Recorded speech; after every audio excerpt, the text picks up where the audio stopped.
রহমতুল্লাহ তিনি বলেন যে ওই ব্যক্তি 2-3 মাস পরে আপনার ওইভাবে রেগুলার হাত ধরতে করতো, রব্বুল আলামিন এমন তাকে এমন রাস্তা বের করে দিলেন যে তার জীবনের সমস্ত কর্জ আলাদা হয়ে গেছে। আরে জিন্দেগি চেঞ্জ করতে পারে। আরো কিছু ইম্পর্টেন্ট কথা বলবো, দরুদ শরীফ পড়ুন। আমি যে আয়াত পড়েছি সেই সম্বন্ধে আলোচনা আমি শুরু করি। ইন্ট্রোডাকশনের বাক্য আপনারা শুনছিলেন, দরুদ শরীফ পড়ুন। আমি বাক্য দিলে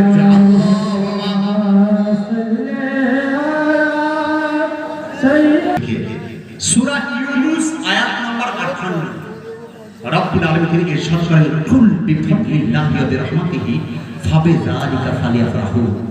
হে মাহবুব আপনি বলে দেন, কুল বিফাদলিল্লাহ আল্লাহর ফজল প্রাপ্তির জন্য, ওয়া বিনিমাতিহি আল্লাহর নিয়ামত প্রাপ্তির জন্য, ফাবিযালিকা ফালিয়াফরাহু লোকেরা যেন খুশি মানিয়ে নেয়, আনন্দ প্রকাশ করে দেয়, লোকেরা যেন আপনার খুশিকে ঈদ মানায়। এই আয়াতের দ্বারা এটা প্রমাণ যে ঈদে মিলাদুন নবীতে আপনার খুশি মানানোর কোরআন শরীফ আমাদের হুকুম দিয়ে দিয়েছে। ফালিয়াফরাহু ইয়া ফারাহা ইয়াফরাহু মানে হচ্ছে আপনার খুশি মানানো। তাহলে ঈদে মিলাদুন নবীতে জুলুস মানানোর হুকুম কোরআন আমাদেরকে দিয়েছে। ঈদে মিলাদুন নবীতে খাবার রান্না করে বন্টন করার হুকুম কোরআন আমাদেরকে দিয়েছে। ঈদে মিলাদুন নবীতে শিরনি বন্টন করার হুকুম কোরআন আমাদেরকে দিয়েছে। ঈদে মিলাদুন নবীতে বাড়িতে ঝান্ডা লাগানোর হুকুম কোরআনুল মাজিদ আমাদেরকে দিয়ে দিয়েছে। আচ্ছা প্রশ্ন যে ঈদে মিলাদুন নবীর প্রয়োজনীয়তা কার? Why we need it? আমরা ইম্পসিবল কাশ্মীরি আপেলের জন্য কাশ্মীরের মাটি উপযুক্ত রয়েছে। আপনি বললেন এখানে আখ লাগাবো, আমি বললাম ইম্পসিবল আখের জন্য অন্য মাটি নির্দিষ্ট চা গাছ তো হবে না, আপনার খাটনি বেকার হয়ে যাবে। আপনি বলছেন আম গাছ লাগাবো, আমি বললাম আম গাছ তার জন্য সুটেবল পরিবেশ মুর্শিদাবাদ মালদা আপনার এলাকাতে হবে, কিন্তু ওইভাবে হবে না যেটা মালদা এলাকায় ফজলি গাছ হয়ে থাকে। তাহলে প্রত্যেকটা গাছ চাই তার উপযুক্ত পরিবেশকে সে চায়। এইভাবে যদি আপনি বলেন সে নির্দিষ্ট উত্তাপকে চায়, নির্দিষ্ট মাটিকে চায়, নির্দিষ্ট পানি তার প্রয়োজন হয়, ভুল কিন্তু হয় না। তাহলে একটা গাছকে পরিপূর্ণতা লাভ করার জন্য তার উত্তাপ, তার জন্য মাটি এবং পানির প্রয়োজন হয়। তো অনুরূপ যারা আহলে সুন্নাত ওয়াল জামাতের লোক আমরা হয়েছি, বুঝলেন, আমাদের ঈমানকে তাজা করার জন্য মিলাদুন নবীর প্রয়োজন হয়ে যায়। আমাদের ঈমানকে তাজা করার জন্য কিয়ামী শরীফের প্রয়োজন হয়ে যায়।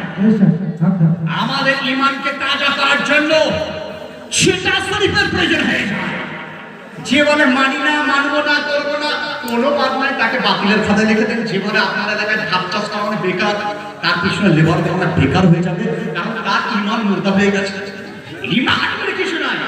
যদি ঈমানদার হয়, যেমন গাছের জন্য উপযুক্ত লাইটের প্রয়োজন, ঈমানদার হলে কিন্তু মিলাদুন নবীর প্রয়োজন রয়েছে। আশিকে রাসূল যদি হয়, তার জন্য মিলাদ মাহফিলের প্রয়োজন আছে। দলিলে তাহলে মিলাদুন নবী প্রয়োজনীয়তা আপনারা শুনলেন। এর ইম্পর্টেন্স হচ্ছে বিষয় যেটা আজকে আমি মানে ভেবেছি যে এইগুলো আলোচনা করতে হবে।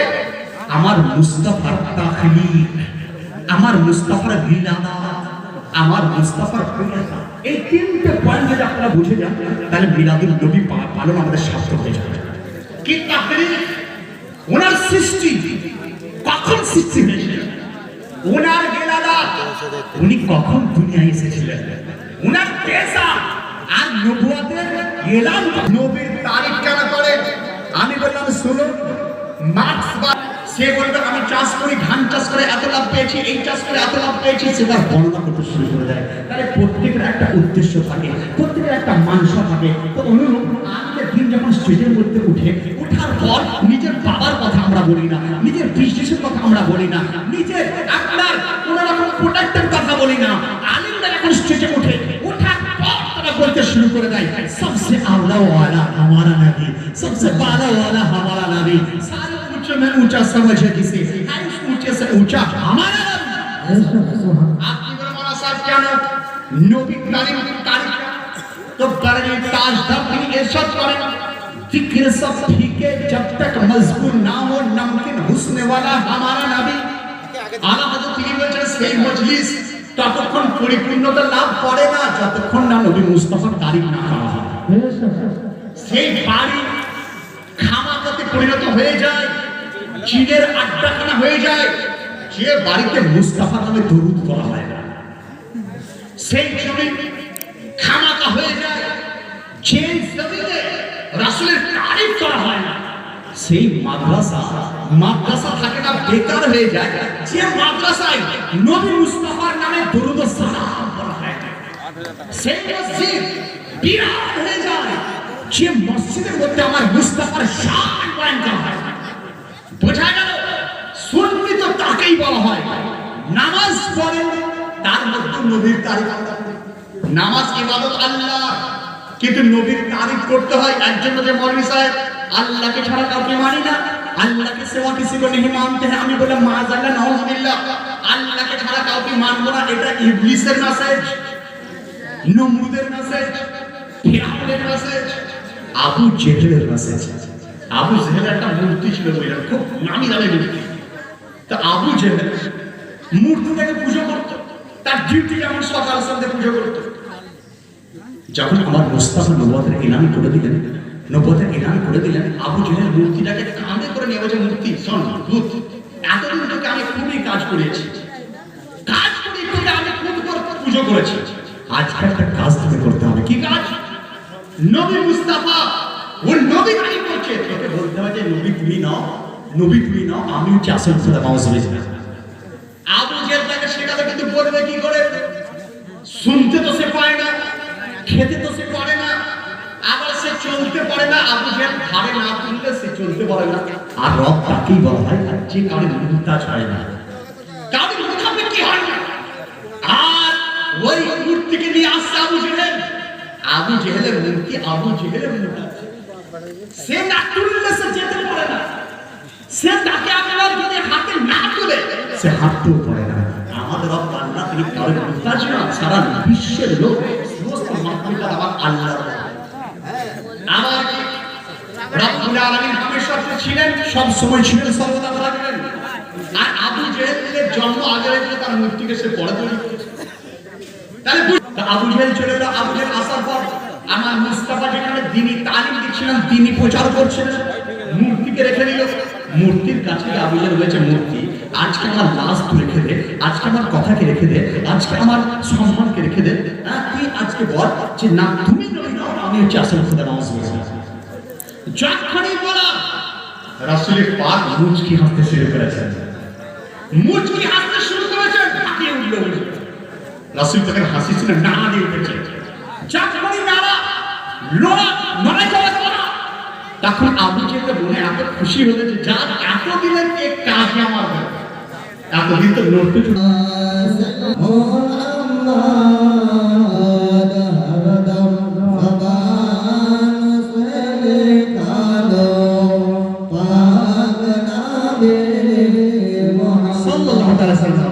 তখন সে মূর্তি নড়ে চড়ে পড়তে শুরু করলো, আশহাদু আল্লা ইলাহা ইল্লাল্লাহ ওয়া আশহাদু আন্না মুহাম্মাদার রাসূলুল্লাহ। আবু জেহেলের মূর্তি একটু পুজো করতে, সেই রাসূলুল্লাহর সাক্ষী। আবু জেহেল তাকে এমন পাড়ি মারলো, ভেঙে চুরলো বিচ্ছিন্ন হয়ে গেল। সেই মূর্তি সাক্ষী দিয়ে দিল যে না না, রব্বুল আলামিন তো সেই রব যিনি এক আল্লাহ, দ্বিতীয় কেউ রব কেউ না। আর নবী মুস্তাফা তিনি রাসূল, মূর্তি সাক্ষী দিল যে নবী মুস্তাফা মতো দ্বিতীয় আর কেউ না। আর এই কথাটা একজন বিখ্যাত সাহাবী, যে সাহাবীর নাম হযরত হাসান বিন সাবিত, তিনি বলেছিলেন, ইয়া রাসূলুল্লাহ, ইয়া হাবিবাল্লাহ, ইয়া রাসূলুল্লাহ, ইয়া হাবিবাল্লাহ, আপনার আমাদের চোখ আপনার মতো দ্বিতীয় আর কাউকে দেখেনি। মা আহসানু মিনকা ওয়া আহসানা মিনকা লাম তারু কাত্তু আইনি ওয়া আজমালা মিনকা লাম তারিদিন নিসা। ইয়া রাসূলুল্লাহ, আপনি কোনো মা কোনো সন্তানের জন্ম দিতে পারেন। এই হাদিসের তরজমা বারেলি তাজদা কত সুন্দর, চার ভাষায় তিনি বলেছেন, একটা না চারটি ভাষা, আরবি, ফারসি, উর্দু আর হিন্দি। একটু সুরে শোনার চেষ্টা করবেন, কারণ আপনারা সুর পছন্দ করেন না। আর হাজরত তিনি লিখছেন, লাম ইয়াতি নাযীরুকা ফি নাযারিন, লাম ইয়াতি নাযীরুকা ফি নাযারিন, মিসলে তো না শুধু पैदा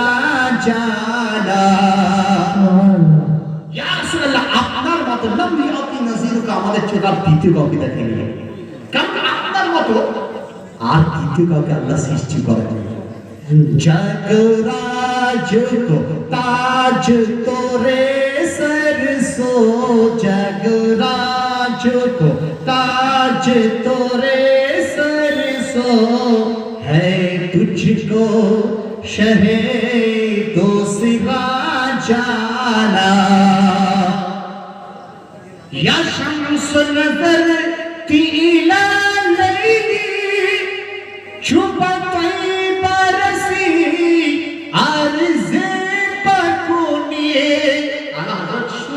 কথা বলছেন, সূর্যকে দেখে ইয়াশামস নাযারতি ইলা লাইলি, হে সূর্য তুমি তো আমার অন্তরকে দেখেছো, আমার রাতকে তুমি দেখেছো।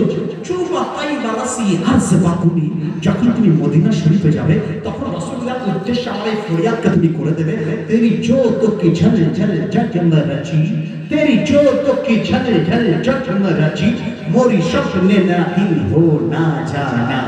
কি বললেন যে হে সূর্য তুমি রাসূলুল্লাহর উদ্দেশ্যে বলো, ইয়া শামসু নজর তি ইলা লাইলি চুবা তাইবা রাসি আরজে বাকুনি, চুবা তাইবা রাসি আরজে বাকুনি, তোরি जोतो की झल झल जग में रची, तोरी जोतो की झल झल जग में रची, मोरी शबने ना दिन हो ना जा।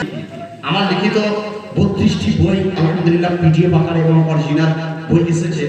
আজকে কয়েক পিস বই মাত্র আমার কাছে নিয়ে আসতে পেরেছি। চীনের মধ্যে একজন মৌলানা স্যার 25টা বই আমাকে দিয়ে দেবে বলে আমাকে দিয়ে দেবে। তা আমি এই নাচ শরীফের বাংলা কিছুটা আমি লিখেছিলাম, বুঝলেন? এটা শোনার চেষ্টা করুন। এইভাবে বাংলা করেছিলাম। সৃষ্টিতে নাই কেহ সবার সেরা, প্রিয় নবীর মতো, সৃষ্টিতে নাই কেহ সবার সেরা, প্রিয় নবীর মতো, নাই চাঁদ নাই কোন গ্রহ তারা, প্রিয় নবীর মতো, অন্ধকার ধরা আলোতে ভরা, হলো চার বসিলা নূরে ভরা রহমত হয়ে, নূরে ভরা রহমত হয়ে এলেন যিনি দুনিয়ায়, সেরা বাণী বলেনি কেহ, সেরা বাণী বলেনি কেহ, প্রিয় নবীর মতো, সৃষ্টিতে নাই কেহ সবার সেরা, প্রিয় নবীর মতো। যে রাসূলুল্লাহ অতুলনীয়, তিনি অতুলনীয় পার্সন ছিলেন। হাদিসের তরজমা হযরত সাহাবী রাসূল তিনি বললেন, ও আহসানু মিন কালাম তারকাতু আইনি, আপনার মতো আমাদের চোখ দ্বিতীয় কাউকে দেখেনি। ও আজমালু মিন কালাম তালিবিন নিসা, আর আপনার মতো কোন সন্তানের জন্ম কোনো মাও দিতে পারে না। এই বাক্যটার মধ্যে দুটো পেহলু। আপনার মতো আমি কাউকে দেখিনি, এটা হতে পারে যে আপনার মতো কাউকে আর কাউকে মুখে শুনিনি যে আপনার মতো কেউ ছিলেন। কিন্তু দ্বিতীয় বাক্য যে আপনার মতো কোনো মা আর আপনার মতো কোনো সন্তানের জন্ম কোনো মা দিতে পারেনি, এটা কি করে সম্ভব? How can it possible? কি করে সম্ভব? কারণ ये হাসান বিন সাবিত, আপনি তো রাসূলুল্লাহ সাহাবী, পরে তো হতে পারে কেউ রাসূলুল্লাহ থেকে অতি উত্তম হতেও তো পারে, তা আপনি কেন সাক্ষী দিলেন? আবার এটা সম্ভব যে হাসান বিন সাবিত আপনি তো আরবে বসবাস করতেন, হতেও পারে আমেরিকাও কেউ রাসূলুল্লাহর চেয়ে সুন্দর হতে পারত, ব্রিটেনে কেউ রাসূলুল্লাহর চেয়ে সুন্দর থাকতেও পারে। আবার এটা হতে পারে যে হাসান বিন সাবিত আপনি তো মুস্তাফার চেহারা দেখেছেন। Did you see the face of Adam alayhis salam? আপনি কি আদম আলাইহিস সালামের চেহারাকে দেখেছেন? Replied no. কি বলছেন? নাও দেখি। Did you see? আপনি কি দেখেছেন face of নূহ আলাইহিস সালাম? Replied no. আপনি কি হযরত নূহ আলাইহিস সালামের চেহারা দেখেছেন? হযরত হাসান বিন সাবিত তিনি বলেন না আমি দেখিনি। Did you see the face of Musa alayhi salam? Replied no. আপনি কি হযরত মুসা আলাইহিস সালামের চেহারা দেখেছেন? Replied না. Did you see the face of Isa alayhi salam? Replied no. আপনি কি ঈসা আলাইহিস সালামের চেহারা দেখেছেন? বললেন না. তার আপনি বললেন কি করে? ওয়া আহসানা মিনকা লাম তারাই রাসূলুল্লাহর মতো দ্বিতীয় ছিলেন না। আবার এটা বললেন ওয়া আজহানা মিনকা লাম তালিদিন নিসা, আপনার মতো কোনো সন্তানের জন্ম কোনো মা দিতে পারে না। তো হযরত হাসান সাহেব তিনি বলছেন নো প্রবলেম, কোনো সমস্যা নাই, let's go toward the holy angle, the leader of God. কোনো সমস্যা, লেটস গো, চলো আমরা যাই। কার কাছে? জিবরাইল আলাইহিস সালামের কাছে। যে জিবরাইল আলাইহিস সালাম হযরত আদম আলাইহিস সালামকে দেখেছিলেন, মুসা কালিমুল্লাহকে দেখেছিলেন, ঈসা রূহুল্লাহকে দেখেছিলেন, নূহ আলাইহিস সালামকে দেখেছিলেন, শীস আলাইহিস সালামকে দেখেছিলেন, হযরত ইব্রাহিম খলিলুল্লাহকে দেখেছিলেন, হযরত ইসমাঈল ইব্রাহিমকে দেখেছিলেন। তো আপনি তো দেখতেন সবাইকে। হে জিবরাইল, আপনি বলে দেন যে আপনি রাসূলুল্লাহর মতো দ্বিতীয় কি কাউকে দেখেছিলেন? হযরত জিবরাইল তিনি বলে দেন, ইয়া সমস্ত দুনিয়াবাসী শোনো, আমি যখন মিরাজের রাত্রিতে যাচ্ছিলাম তো আমাদের হলি প্রফেট নবী মুস্তাফা আমাকে জিজ্ঞাসা করলেন, হে জিবরাইল বলো বলো, আমার মতো কি আর দ্বিতীয় কাউকে দেখেছো? আমার মতো কি দ্বিতীয় কেউ চোখে পড়েছে? আমার মতো কি কাউকে দেখেছো? জিবরাইল আলাইহিস সালাম তিনি বলেন, সাল্লাতুল আরদা মাশারিকাহা ওয়াল মাগারিবাহা লা আরা মিসলা মুহাম্মদ সাল্লাল্লাহু আলাইহি ওয়াসাল্লাম। তিনি বলছেন যে আমি পুরো আসমানকে দেখে নিয়েছি, পুরো জমিনকে দেখে নিয়েছি, কুল কায়নাতকে দেখে নিয়েছি, মুস্তাফার মতো দ্বিতীয় আমি আর কাউকে দেখিনি। সুবহানাল্লাহ, সুবহানাল্লাহ। কি বললেন? কাল্লাতুল মাশারিকাল আরদ ওয়া মাগারিবাহা, পুরো জমিন ও আসমানকে থামলে নিয়েছি। আপনি বলে মনে স্যার এটা কি তো সময়? হ্যাঁ, আমি বুঝেছি। আজকে যারা গুগল ম্যাপ দেখে সারা বিশ্বকে পর্যবেক্ষণ করে তাদের উদ্দেশ্যে 3D দ্বারা যারা বিশ্বকে দেখার চেষ্টা করে কোথায় আমেরিকা, কোথায় গ্রেট ব্রিটেন, কোথায় অস্ট্রেলিয়া, কোথায় চায়না, কোথায় জাপান, তাদের উদ্দেশ্যে যেটা ঈসা আপনার জিবরাইল ইসলাম তিনি বলেছিলেন কাল্লাতু মাশারিকাল আরবা। আজকে তো আঙ্গুলের দ্বারা তোমরা এদিক ওদিক করছো। শোনো, আমি জিবরাইল পুরো জমিন আসমানকে দেখেছি, মুস্তাফা আমি দ্বিতীয় আর কাউকে দেখিনি। তাহলে প্রথম প্রশ্ন, হু কে? নবী মুস্তাফা তিনি ছিলেন সৃষ্টির দিক দিয়ে এক নম্বরে, ক্রিয়েশনের দিক দিয়ে এক নম্বরে। আমি প্রশ্ন করলাম, গ্যালিলিওকে প্রশ্ন করলাম, নিউটনকে প্রশ্ন করলাম, ABCD EF জিনিস পড়নে वाला doctor, master, professor, engineer, barrister, lawyer, তাদের আমি জিজ্ঞাসা করলাম, আচ্ছা আপনারা বলে দেন যে পৃথিবী সৃষ্টির পূর্বে কেমন ছিল? পৃথিবী সৃষ্টির পূর্বে কি অবস্থা ছিল? পৃথিবী সৃষ্টির পূর্বে কি অবস্থা ছিল? তো আমাদের উত্তর দিচ্ছে যে শোনো, নিউটন ব্রিটিশ সায়েন্টিস্ট নিউটন সে বলেছে যে পৃথিবী সৃষ্টির পূর্বে একটা ডট ছিল, ডট যাকে বিন্দু বলা হয়, ডট। যারা মোবাইল ঘাটে ডট, ডটে তারা মানে বুঝতে পারে ডট ছিল।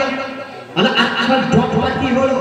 বলে ডটটা ইনফাজারা, বিস্ফোরণ ঘটে গেল। আমরা বিস্ফোরণ ঘটে গেল, বলে বিস্ফোরণ ঘটে পৃথিবী সৃষ্টি হয়ে গেল, বুধ সৃষ্টি হয়ে গেল, বৃহস্পতি সৃষ্টি হয়ে গেল, শনি সৃষ্টি হয়ে গেল, ইউরেনাস, নেপচুন, প্লুটো ইত্যাদি ইত্যাদি তৈরি হয়ে গেল। আচ্ছা